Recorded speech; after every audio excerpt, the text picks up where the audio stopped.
welcome to Just Speak English Club, a place for everyone who wants to learn English. In this video, we will learn about news item text. Dalam video kali ini, kita akan belajar tentang news item text. Kalian pernah mendengar jenis teks yang satu ini? Di sekolah, materi ini dipelajari oleh siswa kelas 12 SMA atau SMK. Jadi, tonton terus videonya sampai selesai ya, karena akan dibahas secara tuntas. News item text itu yang kayak mana sih? Terus struktur teksnya gimana?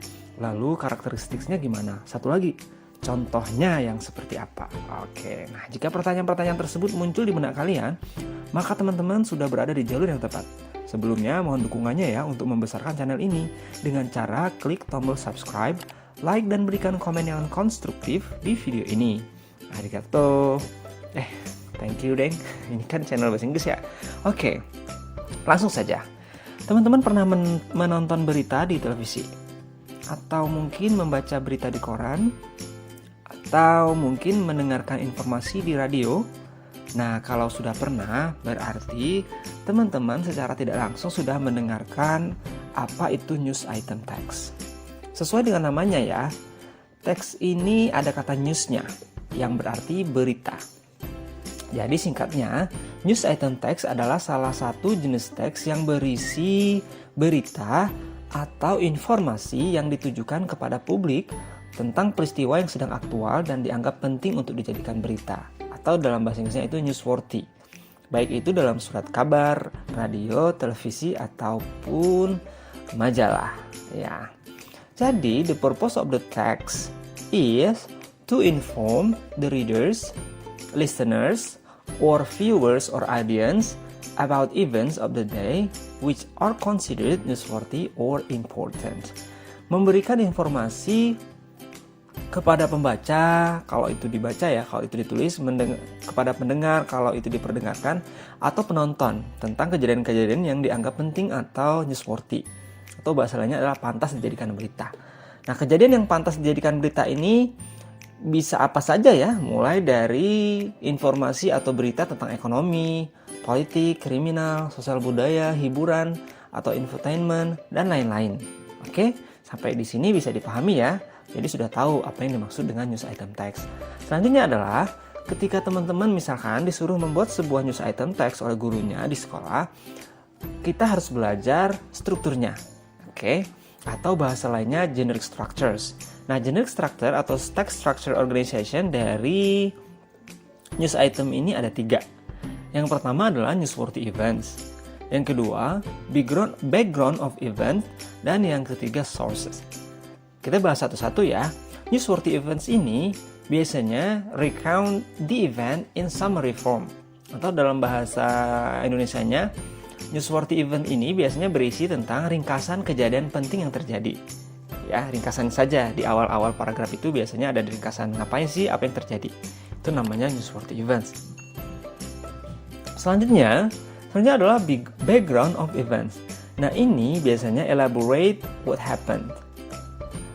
To whom, in what circumstance. Biasanya background of events berisi tentang penjelasan secara terperinci. Apa sih yang sebenarnya terjadi?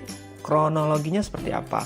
Di sini juga biasanya dipaparkan siapa saja yang terlibat di dalamnya, terus kapan, di mana kejadian tersebut berlangsung, pokoknya secara detail ya. Baik. Nah, yang ketiga adalah source. Source ini dalam bahasa Indonesia artinya sumber ya. Ini adalah berisi comments by participants in, terus witnesses to an authorities expert on the event. Biasanya berisi komentar dari orang yang terlibat di dalamnya. Bisa juga biasanya saksi yang melihat kejadian. Atau juga saksi lagi. Atau juga komentar atau pemaparan dari ahli yang terlibat di bidang tersebut. Tuh. Nah, sumber berita ini biasanya bisa di tengah, bisa di akhir ya. Kebanyakan biasanya di akhir. Ya. Nah, kenapa harus ada sumbernya? Sumber ini digunakan agar berita yang kita buat terpercaya. Kalau nggak ada sumbernya dari mana, maka berita yang kita bisa buat ini bisa dianggap palsu atau hoax. Oke, nah sudah mengerti ya? Selanjutnya, kita akan membahas tentang karakteristik atau unsur apa saja, unsur kebahasan apa saja yang ada dalam news items. Atau bahasa sederhananya adalah language features, ya, unsur kebahasaan.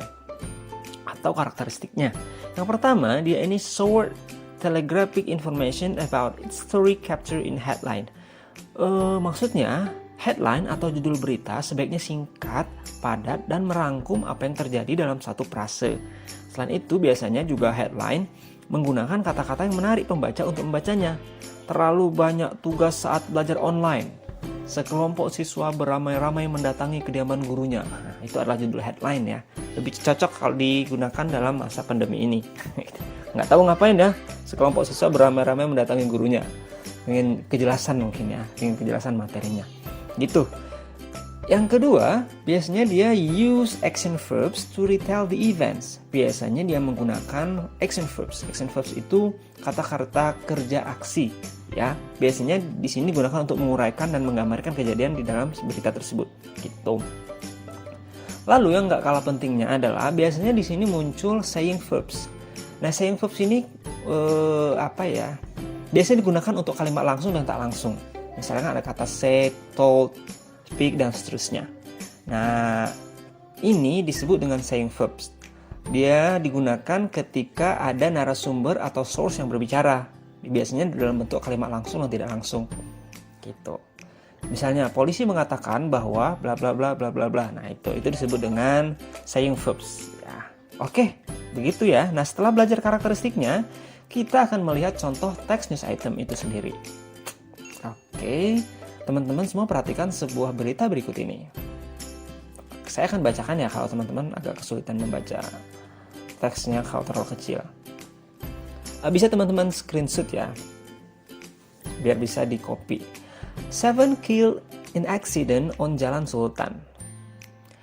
7 people were killed in a collision between a bus, a car, and a truck at 10:30 p.m. on Jalan Sultan last night.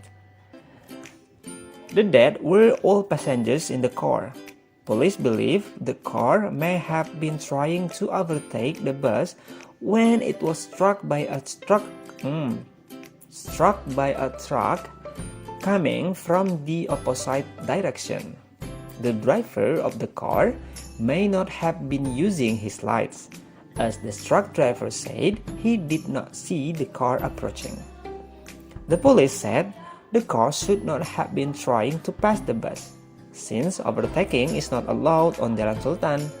In addition, the police reported that the car, a small Japanese car, should not have been carrying more than 5 people. The names of the victims are not yet known. Nah, ini adalah contoh berita ya. Kita lihat karakteristik dan juga struktur teksnya ya. Di bagian pertama kita perhatikan berita ini menggunakan headline. Judulnya adalah 7 killed in an accident on Jalan Sultan. Dari sini kita lihat bahwa judulnya yang digunakan sudah memenuhi kriteria sebuah berita yang baik, yaitu to the point, singkat, jelas, dan merangkum isi berita.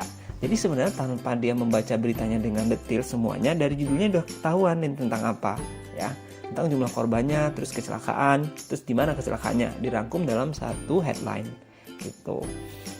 Baik, kemudian newsworthy events-nya ini menceritakan tentang apa yang terjadi. Ya, kapan, di mana, dan siapa yang terlibat di dalamnya.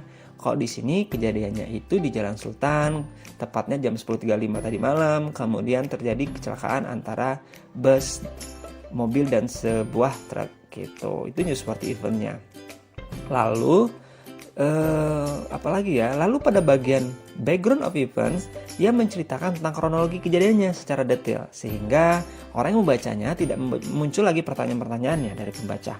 Ya, dikasih tahu bagaimana hal itu bisa terjadi. Di sini diketahui kalau misalkan mobil mencoba untuk melewati bus gitu, lalu disambar truk yang dari arah depan gitu. Kemudian agar berita ini terpercaya, maka dia melibatkan source yang ada di akhir paragraf. Sumbernya adalah ini polisi. The police said, nah itu dia. Ya. Di berita ini source-nya adalah polisi yang menangani kejadian tersebut. Gitu. Oke, sepertinya sampai di sini saja pembelajaran tentang news item text. Mudah-mudahan gimana sih ngomongnya? Mudah-mudahan video kali ini bermanfaat ya buat teman-teman semua, buat saya pribadi yang juga ngajar kepada murid-murid saya.